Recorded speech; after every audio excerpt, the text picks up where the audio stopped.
नमस्कार दोस्तों, मैं हेमलता गंगाधर गोड़ियाले आप सभी का हमारे YouTube चैनल हमारी संस्कृति जी में स्वागत करती हूँ। और आज हम आपको उन पलों से अवगत कराने जा रहे हैं कि होलिका दहन किस तरह से हमारे परिवार में हुआ और होता आया है। तो ये देखिए, हमारा ये पुराना वाला घर और यहाँ पूरे परिवार के हम लोग इकट्ठे होते हैं। जो यहाँ आसपास रहते हैं वो भी और जो थोड़ा दूर रहते हैं वो सभी एक ही जगह होलिका दहन का हम ये पर्व मनाते हैं। और इस बार थोड़ा सा अलग रहा ये त्यौहार, क्योंकि परिवार में गमी हो चुकी थी। घर की सबसे बड़ी बहू का निधन हो चुका था, तो इस वजह से ये त्यौहार उतना हर्षोल्लास से नहीं मनाया गया। लेकिन ये हमारे संस्कृति और हमारे कल्चर में आप जानते हैं कि दीपावली और होली ऐसा उत्सव है जो बड़े धूमधाम से सभी के घरों में मनाया जाता है। और ये साल भर की जो पूजा होती है उसी के अनुसार थोड़ा सा हम लोगों ने भी पूजन किया।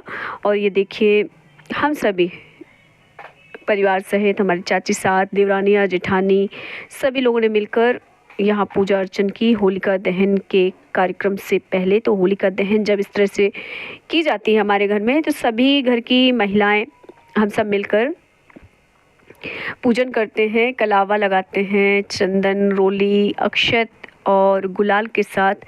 और जो भी घर में पकवान बनाए जाते हैं वो अर्पित किए जाते हैं, धूप दीप किया जाता है, नैवेद्य अर्पण करते हैं और फिर इसके बाद कार्यक्रम किया जाता है होलिका दहन का। तो हमारा पुराना वाला घर है और लगे हुए आप देख रहे हैं यहाँ से लेकर वहाँ तक सारे परिवार हमारा यहीं रहता है। तो यहाँ पर हम लोग सब इकट्ठे होते हैं, वर्षों से एक ही जगह सभी लोग होलिका दहन करते आए हैं। तो वो परंपरा आज भी हम लोग इसी तरह से निभाते हैं। तो जैसे जैसे हम लोग इकट्ठे होते गए, पूजा करते गए, तो ये देखिए वही पल हम आप लोगों के साथ शेयर कर रहे हैं। तो किस तरह से होलिका दहन हम लोग करते हैं, किस तरह से तो ये इस बार जो तिथि थी रात्रि 11:30 बजे के बीच में हम लोगों ने होलिका दहन का ये कार्यक्रम किया। और बहुत सिंपल से तरीके से, कि मैंने आपको पहले भी बताया कि परिवार में गमी हो जाने की वजह से इतना उत्साह नहीं था। लेकिन ये साल की पूजा होती है तो जो करनी होती है सभी को। तो ये देखिए, जैसे जिससे बना सभी ने पूजा अर्चन की होलिका दहन के पहले। तो इस तरह से करते हैं, सभी परिवार के लोग इकट्ठे होते हैं। लेकिन सबसे अच्छी बात यह है कि जो परंपरा हमारे यहाँ निभाई गई है अभी तक, तो सभी लोग इकट्ठे ही पूजा करते हैं और सब यहाँ इकट्ठे हो ही जाते हैं होलिका दहन के दिन। तो पूजा करने के बाद हमारे जो घर की बड़ी जेठानी है और हमारी चाची सास, सभी ने आशीर्वाद भी लिया। और उसके बाद आप देख सकते हैं कि किस तरह से और बच्चे भी हमारे सब खड़े हुए हैं। तो ये हमारा पुराना वाला घर है और होलिका दहन इसी जगह पर होता है वर्षों से। हमारी दादी सास के टाइम से ये कार्यक्रम यहीं पर होता आया है और आज भी उसी परंपरा को निभाया जाता है। फिर ये होलिका दहन होने के बाद इसमें टिक्कड़ बनाए जाते हैं, बाटियाँ बनाई जाती हैं और फिर उसका चूरमे का भोग लगाया जाता है, जो मेरी पहले सासू माँ करती थी, फिर उसके बाद अब दीदी करती हैं, यानी मेरी जेठानी। और लेकिन पूजा हम सभी लोग अपनी अपनी घर से लेकर आते हैं, करते हैं। लेकिन जो टिक्कड़ और बाटियाँ बनाती हैं वो दीदी ही बनाती हैं, क्योंकि पहले सासू माँ करती थी, अब दीदी बड़ी हैं तो वही करती हैं। तो जो चूरमा बनाया जाता है वही भोग के लिए रखा जाता है। तो ये जो होलिका दहन होने के बाद जो अग्नि बचती है उसमें वो बाटियाँ बनाई जाती हैं और फिर उसका चूरमे का भोग लगाया जाता है। ऐसा हमारे यहाँ का रिवाज या परंपरा आप बोल सकते हैं।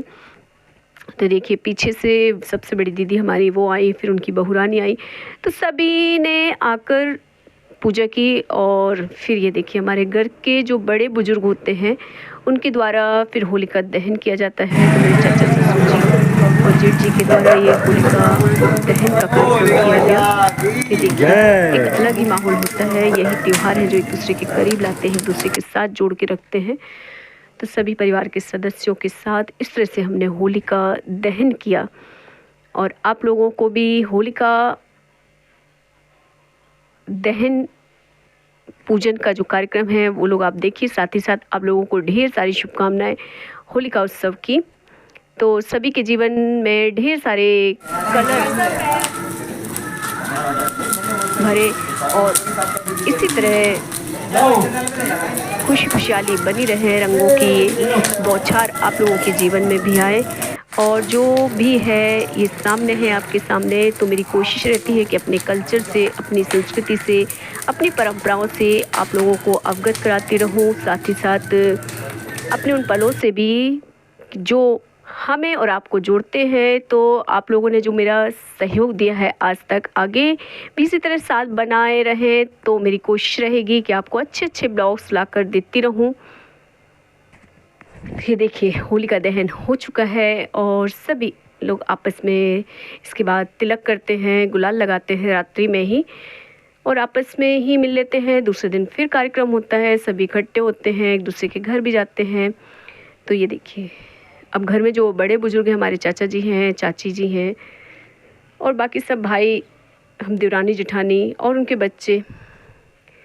तो कोशिश ये रहती है कि त्यौहार मिलजुल कर ही मनाया जाए, परिवार को जोड़ने का एक अच्छा सा माध्यम है। तो ये जो त्यौहार हैं हमें एक दूसरे के करीब भी लाते हैं। तो ये देखिए आप लोग भी जुड़ जाइए और एक दूसरे को रंग गुलाल लगाते हैं।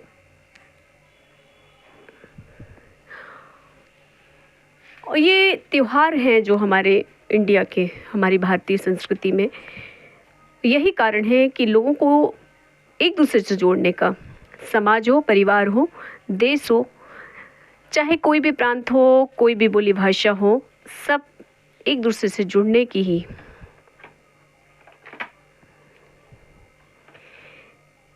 उद्देश्य से ही ये त्यौहार मनाए जाते हैं और एक दूसरे को जोड़ने का एक अच्छा माध्यम है। और शायद ही विश्व में ऐसा कहीं होता हो जो हमारे देश का कल्चर है। तो यही एक पहचान है हमारी संस्कृति की, हमारे देश की, कि हमारे जो त्यौहार हैं, जो बड़े त्यौहार हैं, दीपावली हुआ, रक्षाबंधन हुआ, होली हुआ और ये ऐसे दशहरा हुआ, ऐसे त्यौहार जो सभी लोग और सभी धर्म के लोग इंडिया में, भारतवर्ष में मनाते हैं। तो मेरी कोशिश रहती है कि आपको अच्छे अच्छे ब्लॉग्स देती रहूँ। तो इस तरह हमारे साथ बने रहें और हैप्पी होली आप लोगों को। अभी से लगा चालू भी कर दिया हर पल, हर क्षण और आने वाले हर समय में ढेर सारे कलर्स के साथ, ढेर सारी खुशियों के साथ आप लोगों को ढेर सारी शुभकामनाएं। Thanks for watching.